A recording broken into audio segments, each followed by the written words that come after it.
Hello, hello. How are y'all doing tonight?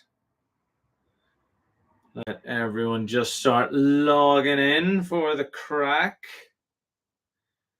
Send a wee text message here.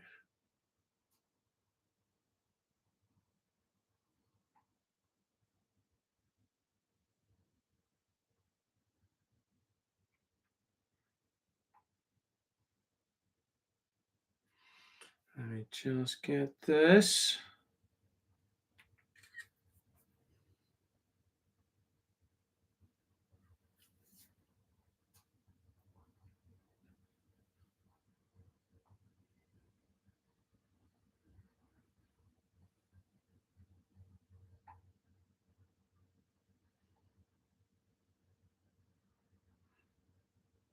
All right.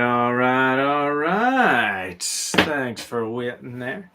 How are y'all getting on?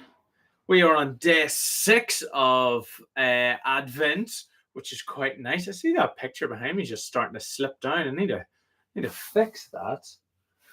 I don't even know how. It's not like I'm rocking the boat or anything like that. You know what I mean? So where do I put tonight's whiskey? I thought I was prepared for tonight. But it oh, here it is. Lovely. So how are you all doing? What's the crack? Let me know who's here in the chat and where you're from. I know a few of you on Instagram have let me know that you're watching, but maybe feel too shy or don't want to get involved. That's absolutely okay. Give us a wee thumbs up so I know you're there. I think like Tom and Michelle, you're watching. I know Sean is a big watcher. We've got Lee, Peter, but I know there's still a handful of people like Will, etc., who may tune in, all right, and may watch this after the fact because they just don't fancy tuning in live. But you know what? Without further ado, we're a couple of minutes in. It's a Saturday night. People have stuff to do, so let's get cracking. So tonight is day 6. So this is day 6 of Advent. So I am going to open day 6, which is from Garden County. Garden County is a brand and now a distillery that is based down in Wicklow. They're the Rathnew in Wicklow, it says here. So that's where it is. So this is Garden County. Comes in quite a cool little tube. You can actually see that's the BFG, Big Friendly Giant. That's what that is there. That's one of the books I was reading last year. So this is the bottle that we're looking at today. This is Garden County. You can just see it there. Really cool because I love all of the information that's on this just there. It's still stylish. It's still set up really nice, but got tons of information, which is great, right? I like when a bottle like makes it look nice, but also either the front or the back allows us the opportunity to get into a wee bit more whiskey or whiskey knowledge. You know what I mean? So Garden County says whiskey purveyors, right? Doesn't really mean anything. Garden County is the brand name. There's a little stamp, Garden County, established in 2020. They also do have their own stills. They're really cool, interesting looking stills. It's set up by Gavin and his dad. So it'll be very interesting to see what they come out with over the next 3 to 5 years. So it's definitely going to be one to watch. This is a small batch whiskey, gives again all of that information I was talking about. So this is a single pot still Irish whiskey that malted and unmalted barley brought together. It's very quintessential style of Irish whiskey.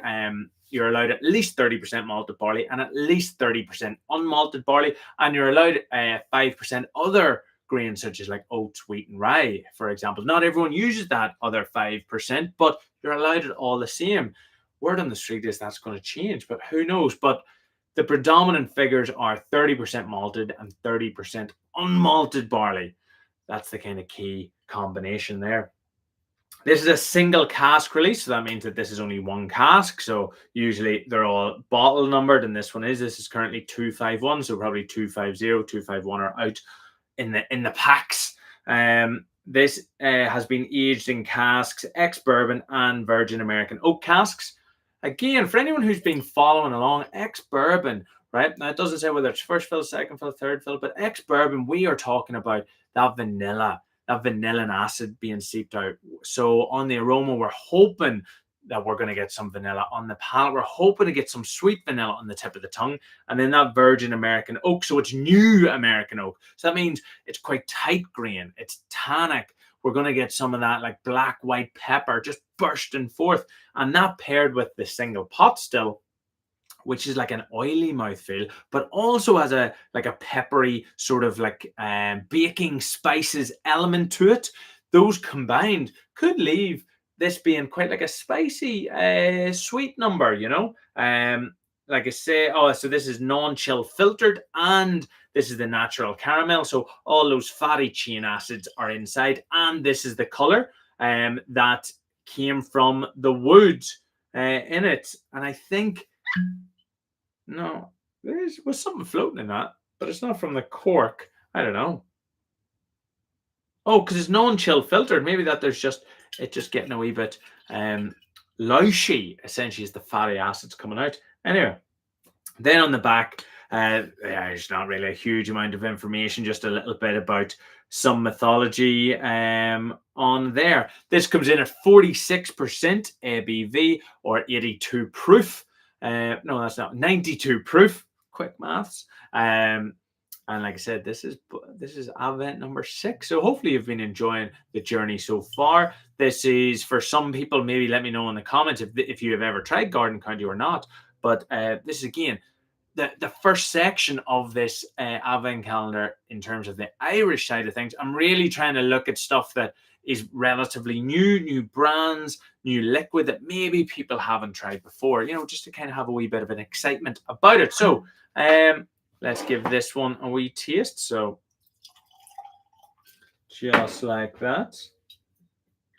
Mountain born Irish spirits, right? Very good. Ooh, okay. Let this one warm up. Again, if this is your first whiskey or spirit or drink of the day, you might need a little bit of time to let your palate warm up and stretch into the liquid. So maybe give it 2 to 3 sips if it's a wee bit tight. So like give the spirit a chance to open up, you know. Last night we actually spoke about this aroma. It's like got that pear, that apple, but it's very much like a sweet vanilla pear. I actually very much like this nose. Very approachable. You get that top note of the vanilla, and that's coming from that ex-bourbon cask. That vanilla might be coming from that pot still, that oiliness. Now, it doesn't, well, I don't think it says exactly where this liquid has come from. No, it says produced for Garden County. So we don't know who actually distilled that, which, you know, I kind of love knowing that, but that's just my choice. But I'll just take a stab in the dark and say it was Great Northern Distillery. There's no information to say that it was, but I'm going to assume that. There's also no age statement on this, so we're going to assume that this is well, it has to be at least 3 years old to be legally an Irish whiskey. So we're going to assume it's, you know, down in that younger age if there's no age statement on it, because, you know, if you had something 5, 10, 15, 20, typically people put an age statement on it to brag that they have it that old. But it is nice. It's fresh. It's vibrant. I like the aroma. It's like that. If anyone ever has like Marks and Spencer's pear drops, you know, those little sugary sweets, but with a nice vanilla note. It's very, very approachable. It's also, I like I said, I like this, right? Coming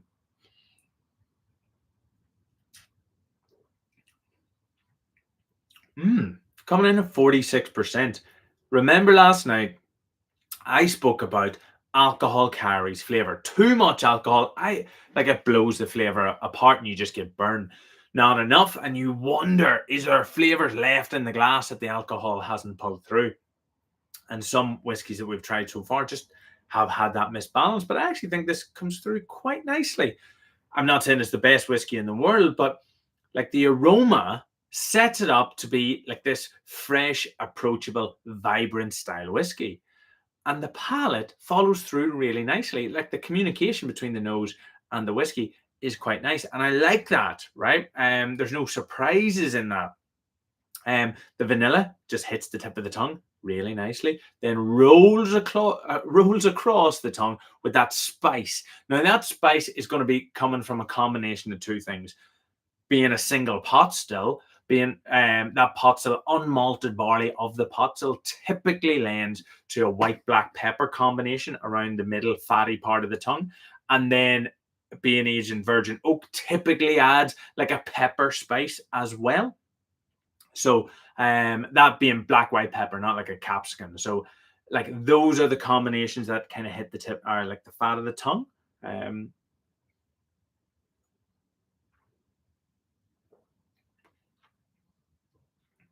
there is actually a wee bit of that pear note coming through as well, just at the back. Now, saying that, you can almost taste that it's kind of young, right?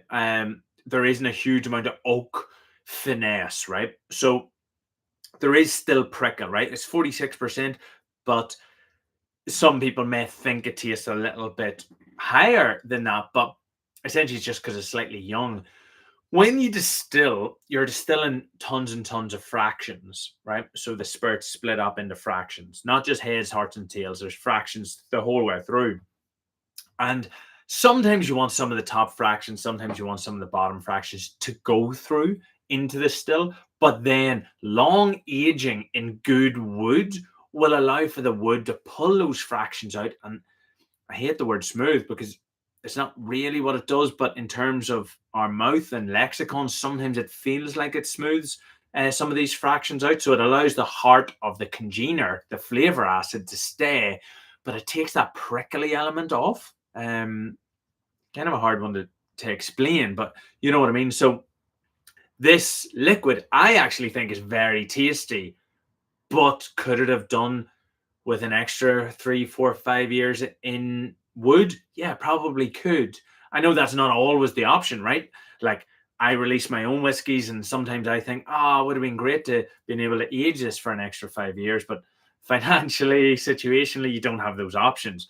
But I still think this is bloody brilliant. It's very tasty, very fresh, very vibrant. It's a great one to bring the brand to market because it's not stodgy. You don't have to sit in front of an oak wood fire in a leather armchair. As wonderful as that sounds, you don't have to. You could open this bottle with mates. I think everyone would enjoy this. There's a nice bit of talking point around it, right? You can talk about how it's a new brand, it's a new distillery, it's in Wicklow, it's a father-son combination, it's single pot still. You know what I mean? Like, I like that. Like, obviously, the chat is quiet tonight. That's absolutely fine. Maybe you're sitting in that armchair, or you're sitting around friends drinking it. But like, I like this, right? It's fresh, it's vibrant, it's closer to an everyday style of a whiskey, maybe a weekend whiskey. You know what I mean? Because even that higher ABV allows for those flavors, but it's also a wee bit hotter than what some people would enjoy in a whiskey. But overall, yeah, I like it. That fruity, that pear droppy note, that sugared pear droppy, slightly vanilla note is definitely driving everything else. I must admit, trying to pull any other flavors out of it can be slightly challenging. That's the third or fourth time I've tried this. But those initial, they're just like the foundational flavors in them. And I have time for that. Like, I do like it. But yeah, that's the kind of crack with that one. I hope you all enjoyed it tonight as well. Obviously, there's not much chat, so I'm more than happy to round this one out for this evening. I might actually message a few of that core group, the 20 odd of you who have been logging in, to see maybe Sunday night isn't a night for whiskey. Maybe not. Maybe it's better to like bulk them together. Should I do 3 nights instead of every night? Should I do 3 nights every couple of nights? You know what I mean? Let me know what your preferences are, because I don't want people to think like this is like logging into a work Zoom call. I want you to enjoy it. You know what I'm saying? You know what I mean? Jelly bean. But yeah, I like this one tonight. I think it's fresh. It's different. I'm just going to see, what do I have on for tomorrow night's whiskey? Tomorrow night's is interesting. The next couple of nights are actually, yeah, do you know what? It's actually going to be a fun roller coaster. I was just re-looking at them there. We've got some fun stuff coming up. Every night is different. I was hoping that variety is the spice of life. You may love some, you may hate some, but I was hoping that every night would challenge us slightly. Tomorrow's is going to be interesting, right? There's an age statement on tomorrow night's, but then the next few are just rolling the dice, and then we start to jump into some big age statement whiskey, some big like famous brands. You know what I mean? But yeah, if you're watching this and you enjoy the whiskey, give it a wee thumbs up, just so I know what you all think. But I hope you all enjoy your Saturday night. Have a good one. Enjoy the rest of your whiskey. And until tomorrow night, sláinte. Or I'll check with people whether they want to do a Sunday night. Maybe not. Maybe I'll push it to, Wednesday or whatever. Who knows? But until then, sláinte. Cheers. Have a good one. Thanks for watching. There's a thumbs up. Great. I like it too. Thumbs up from me. Cheers. Sláinte. Fresh, vibrant pear drops. Nice wee bit of sweetness. What's not to love? How are you late? No, you're absolute, mate. You're never late. You arrive precisely when you mean to. But yes, mate, we've just wrapped up. It was just kind of like a short one tonight, mate. But have a good one. Enjoy your evening. No doubt you'll have a pint of Irish coffee tonight. Hope so. Cheers, mate. Have a good one. Sláinte, everybody.